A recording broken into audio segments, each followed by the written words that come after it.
Well, that was quite an intro. First Gangnam Style, and then fellow Canadian living in Helsinki. So, yeah, we had a little bit of interest back then, and we haven't had a lot since then. So we're really excited, in this venue, this environment, to really unveil for the first time what we've been working really so hard on. So, Futureful is really, it grew out of a combination of three passions we have in the team. One is the iPad, so I've been the inconvenient one who's had to plug in today. So the iPad, artificial intelligence, and just surfing the web. And we've been working very hard on how do we create an exciting new experience that combines the best of these things and brings all the inspiration and beauty and imagination of the internet to you. Before I get into that, there was one quote. I guess this would be something that someone from a company called Futureful might say, but actually I can't take credit for this. This is a quote from Paul Graham of Y Combinator. So he had a blog post a couple days ago, and it was one of his classic, wonderful long pieces, and it was about how startups come up with ideas. And obviously that's a mysterious topic. Everybody has their opinion. I'm not sure if there's one right answer, but this is how he summarized and described how startups come up with ideas. And, to me, this couldn't go closer to the essence in terms of like how we work as a team and how we try and do it. So it's not like we're walking around with like tinfoil hats and we have robots making us coffee in the morning, but, we find this quite inspirational. First, I want to introduce the team. There was a lot of talk this morning about culture and design and how to craft a creative movement, if you will. We've been pretty conscious about this, and we have a great mix of guys. We view ourselves as a combination of humanists and computer scientists. We think real magic happens when you combine machine learning and human understanding. So. We have a crazy mix of, design, algorithms, mathematics, interface design, sociology, architecture, and generally I just try and get out of the way, and I'm honored to be able to kind of come here and share with you today.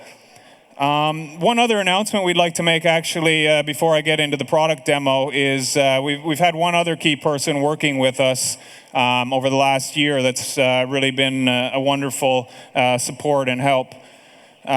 So Jonas Fries, probably most famous for Kazaa and Skype, one of the most successful and visionary tech entrepreneurs ever to come out of Europe. So we've been, we basically did a seed round recently, and he's just been an invaluable mentor for us in terms of providing a sounding board. I think he's watching on the internet now, so thank you very much, and thanks for believing in the team and believing in the product, and we're happy to unveil today. So, getting more concretely into what we're doing. So, the web's been around for 20, 30 years, depending on how you want to slice it. We've been browsing the same way for the last 20 years. We've been searching the same way for the last 10 or 15 years. And over the last kind of 5 years or so, we've been struggling to keep up with our social feed. All of these things have become, a fundamental part of our day-to-day life. At the same time, isn't there something new? Isn't there something better? We're talking about all of these advancements that have come since then, yet we're still kind of discovering things the same way. So if I can get into the product demo, and I'm going live on the Wi-Fi here, so hopefully the gods are with us. So I can introduce, we have a very stripped down user interface. What you see coming across the top here. So this is an account I've signed in with my Twitter, and I've also been using it for some time. So the idea is mobile devices aren't great for typing. The idea that information should find you. So, what our artificial intelligence is doing now is going and finding things that I might be interested in and representing those in terms of like tags or topics. And very simple, I can just choose something. So Silicon Valley, obviously I'm interested in a lot of tech-related content and news. The internet is working.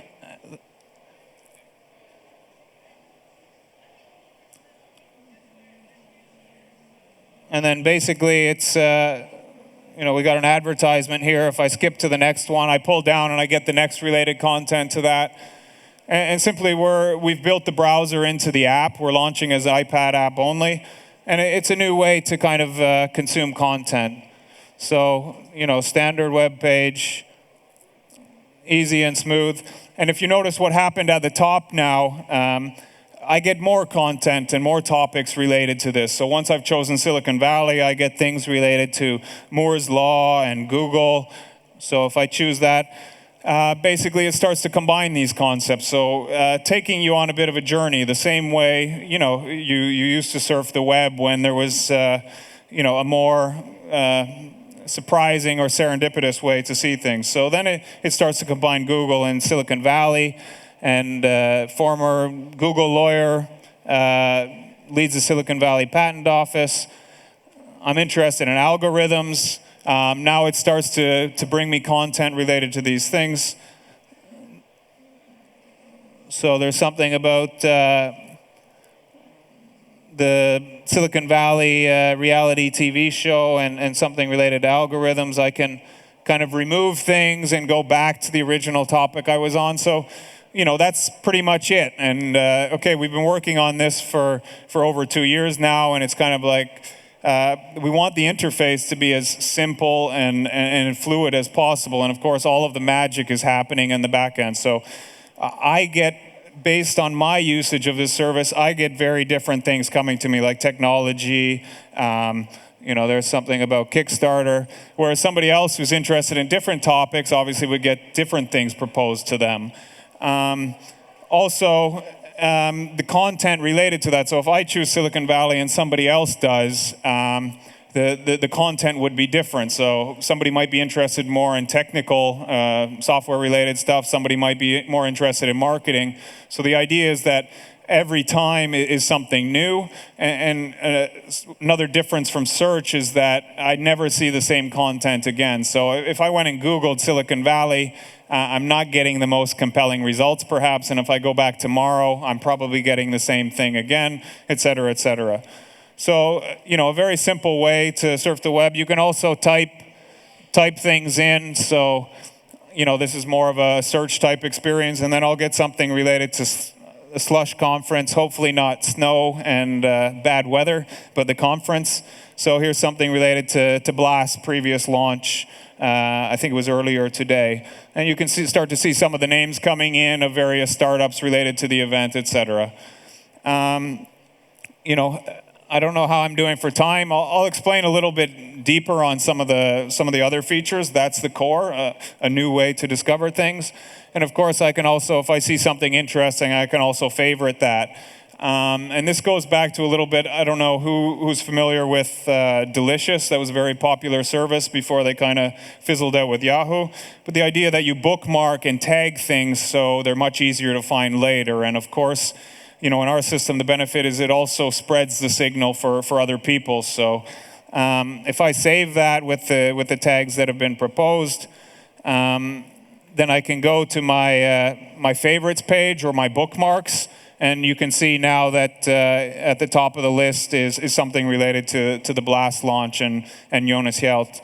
I can search there if I split out the keyboard. So I write in A and I start to get all of the things I've ever bookmarked related to the letter A. I can also, if I press mobile, I don't have a lot of favorites there. And I can go back and open up that later. So that's the core user experience. Hopefully it seems simple and intuitive. And again, the magic is really happening on the back end to understand what your interests are. So it's a living, breathing system. And this goes back to what I said. We've been iterating with beta users for a couple years now. And couldn't be more excited to show this to you today and announce the funding. Last but not least, so we're going to be launching this in the US App Store beginning of January 2013. So we're ramping up the private beta now. And if you email this address and you have an iPad, we're iPad only now, we'd be happy to get you the private beta to play around before we have the public launch. So again, we couldn't be happier to do this in Slush in front of a lot of familiar faces. I'll be around. My co-founder Jarno will be around as well. Come talk to us. We'll be here for the next couple hours. Enjoy the rest of your day.